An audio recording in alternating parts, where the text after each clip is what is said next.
Niyaphela bafowethu. Ngaze ngakhumbula enye insizwa eyathi ikhuluma ifake isigqoko kanje yathi jwane ngibona ngilapha nje ngicashile. Nami jwane ngibona nje ngicashile. Nami jwane ngibona ngicashile. Kodwa ekucasheni kwami ngifuna khona ivideo engifuna niye kuyo kuma video engawafaka la. Bese ningibuza ukuthi lento engangiyisho lapha akusiyona leyenzekile kulomlungu loshonile odutshuliwe lapha kwiMadlanga Commission. Ngathi kini kwathi ngokushona kweingane zabantu lamaphoyisa angena emanzini ayisuka eBloemfontein eLimpopo.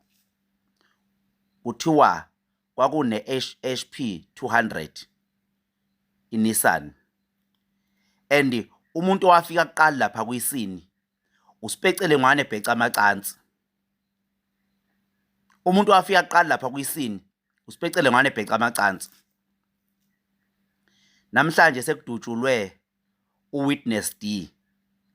And uWitness D ukudutshulwa kwakhe it has nothing to do with yonke lento eyenzeka lapha kwiMadlanga Commission, but it has to do with into yasekuruleni, because uWitness D ubesebenza ekuruleni. uWitness D wafakaza lapho wathi uSipecele ngwane ebheca amacansi wangithuma ukuthi angiyolahla isidumbu eDanyini. Wathi ngenxa lokho ngiyasaba ngisabela impilo yami. Ngiyasaba ngisabela impilo yami. Because uSipecele ngwane ebheca amacansi wathi angiyolahla isidumbu kuphi emfuleni. Namhlanje ingane yabantu ayisekho. Sekufuneka eqalazwe phi ke manje? Sekufuneka eqalazwe phi? Ngiyabuza phela sekufuneka eqalazwe phi ngoba phela lengane lena ubufakazi bayo bebungahlangene nezinto eziningi, bebungathinti like ubengankanti ubufakazi bakhe bebusebukuruleni. Namhlanje akasekho. Namhlanje akasekho. Namhlanje akasekho. Kodwa leya HP 200 ikhona. And lo owamthuma ukuthi akawolahla isidumbu ukhona. Lo wafika kuqala kuyisini ngesikhathi kushoneleza ingane ukhona. Yabona lento le bese kufanele ukuthi le ukuze kuvele iqiniso bala. Bese kufanele ukuthi lento ingaphenywa amaphoyisa aseGauteng. Bese kufanele iMadlanga Commission inikezele kwi-PKTT kube yiyona ezothi take over. Ngiyakutshela ngiqinisile bebezobuya naye iphile futhi bazobuya naye iphile, because enye into iMadlanga okufanele iyenze ngokudutshulwa kwalo mfana bekufanele benze isibonelo, benze isifundo sokuthi abantu abazofakaza lapha ya ningadlaleli kubo. Letha lona ukuthi kufanele kushintshe indlela yokufakaza. Abanye abafuna ukuyofakaza lapha abasabela impilo yabo. Into kufanele yenzeke, fanele bangakhulumisha ukukhuluma ngoba yabona nje basingakhuluma iqiniso.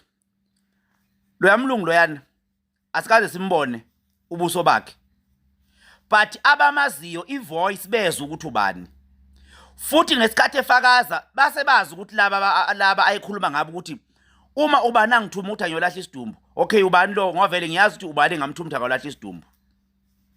Khona umfakazi okufanele kuthiwe nje hayi ngolesithathu iMadlanga Commission izobe ithathwa ukuthi izobe ingekho kanti izobe ikhona ukuthi bazobe befakaza singaboni lutho singezwa lutho ukuze kuvikelwe izingane zabantu. Kodwa njengamanje ngiyanitshela uSipecele ngwane ebheca amacansi uyathinteka ekushoneni kwale ngane yomlungu.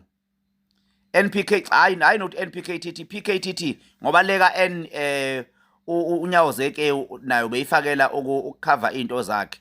Ayikho vele iNPKTT, khona iPKTT. So ke ngicela niyobuka ivideo engayifaka ikhuluma ngayo lento le. Namhlanje siyenzekile. Namhlanje siyenzekile. Engathi bingenzeka ubulungiswa kule ngane.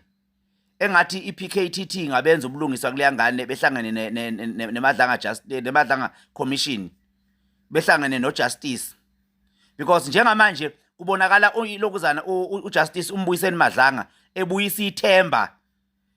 uCommissioner noma uJustice uMadlanga, uJustice uKhumalo, uJustice uBaloyi kubonakala bebuyisa ithemba ukudlula leya nkubunkubu leya eyayirana leya lokhuzana leya commission leya nkubunkubu leyana eyayihlangene nolokhuzana kanti kwenza ngathi kuzohlaliswa i-commission kanti bafuna ukuzobopha nje uZuma. Yangicasula leya nkubunkubu, yazi ukuthi ngangiyithemba ngalesikhathi saqala ingena lapha, ngangiyithemba leya ndoda kanti yazi izofulfilla ilokhuzana imission yayo. Siyakucela Justice Madlanga, ungalokothi usondele eduze kwesenzo esenziwa ileya nkubunkubu leyana. Abantu base-South Africa basanethemba elikhulu ngawe, bayakwethemba kakhulu, bayakwethemba abantu base-South Africa ngoba wenza lento okuthiwa ngesilungu ukungashiyi itshe phezu kwelinye itshe, to leave no stone unturned. Abenzi ubulungiswa ngaleya ngane yabantu, ngaleya ngane yomlungu loyana. Tholakale nje abantu ababathumile nabantu kungaboshwa abantu abadubulile, kuboshwa abantu abathumile. Siyacela kwenziwe ubulungiswa ngengane yabantu, siyacela kwenziwe ubulungiswa ngengane yabantu.